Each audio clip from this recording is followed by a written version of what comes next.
Paz do Senhor, irmãos.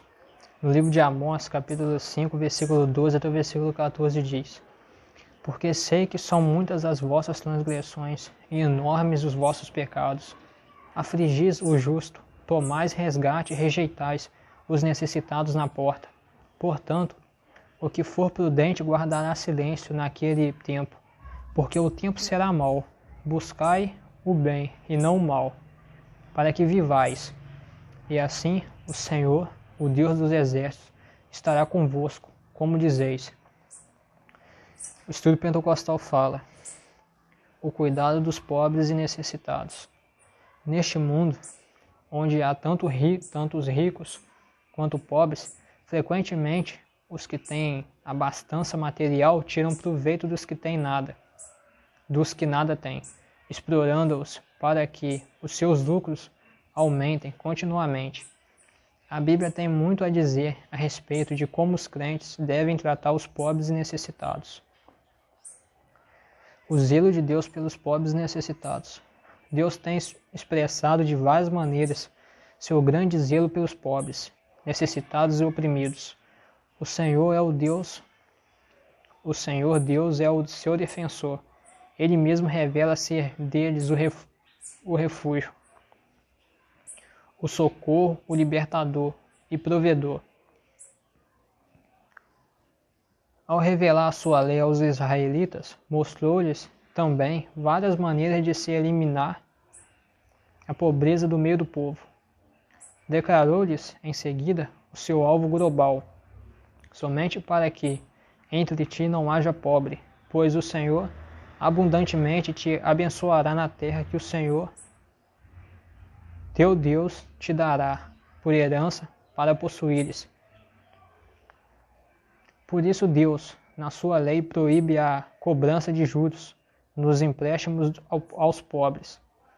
Se o pobre entregasse algo como penhor ou garantia pelo empréstimo, o credor era obrigado a devolver-lhe o penhor, uma capa ou algo assim, antes do pôr do sol. Se o pobre era contratado a prestar serviços ao rico, este era obrigado a pagar-lhe diariamente, para que ele pudesse comprar alimentos a si mesmo e à sua família. Durante a estação da colheita, os grãos que caíssem deviam ser deixados no chão, para que os pobres os recolhessem. Levítico capítulo 19, versículo 10.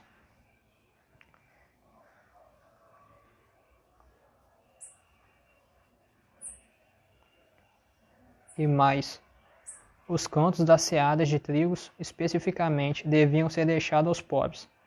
Levítico 19, capítulo 19, versículo 9. Notável era o mandamento divino de se cancelar, a cada 7 anos, todas as dívidas dos pobres. Além disso, o homem de posses não podia recusar-se a emprestar algo ao necessitado, simplesmente por estar próximo o 7º ano. Deuteronômio, capítulo 15, versículo 7. Deus, além de prover o ano para o cancelamento das dívidas, proveu ainda o ano para a devolução de propriedades, o ano do jubileu, que ocorria a cada 50 anos. Todas as terras que tivessem mudado de dono desde o ano do jubileu anterior teriam de ser devolvidas à família originária. Levítico capítulo 25, versículo 8. E mais importante de tudo, a justiça haveria de ser imparcial. Nem os ricos nem os pobres poderiam receber qualquer favoritismo. Provérbios capítulo 31, versículo 9. Dessa maneira, Deus impedia que os pobres fossem explorados pelos ricos e garantia um tratado justo aos necessitados. Infelizmente, os israelitas nem sempre observavam tais leis. Muitos ricos tiravam vantagem dos pobres, aumentando-lhes a desgraça. Em consequência de tais ações, o Senhor proferiu, através dos profetas, palavras severas de juízo contra os ricos. Isaías capítulo 1, versículo 21. a responsabilidade do crente neotestamentário diante dos pobres e necessitados. No Novo Testamento, Deus também ordena a seu povo que evidencie profunda solicitude pelos pobres e necessitados, e especialmente pelos domésticos na fé. Boa parte do ministério de Jesus foi dedicado aos pobres e desprivilegiados na sociedade judaica, dos oprimidos, necessitados, samaritanos, leprosos e viúvas. Ninguém mais se importava a não ser Jesus. Ele condenava duramente os que se apegavam às possessões terrenas e desconsideravam os pobres. Aí no vídeo aí sobre riqueza e pobreza fala sobre isso, né? Jesus espera que seu povo contribua generosamente com os necessitados. Ele próprio praticava o que ensinava, pois levava uma bolsa da qual tirava dinheiro para dar aos pobres. Em mais de uma ocasião, ensinou aos que o queriam seguir a se importarem com os marginalizados, econômica e socialmente. Mateus capítulo 19, versículo 21. Lucas capítulo 12, versículo 33. As contribuições não eram consideradas opcionais.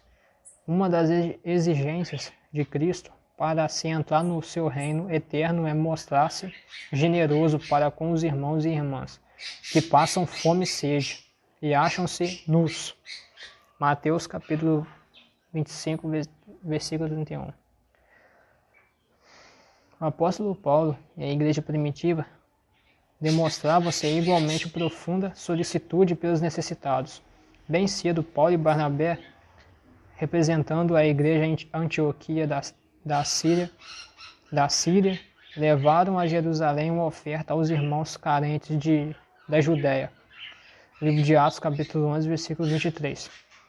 Quando o concílio reuniu-se em Jerusalém, os anciões recusavam-se a declarar a circuncisão como necessária à salvação, mas sugeriram a Paulo e aos seus companheiros que nós lembrássemos dos pobres, o que também procurei fazer com diligência.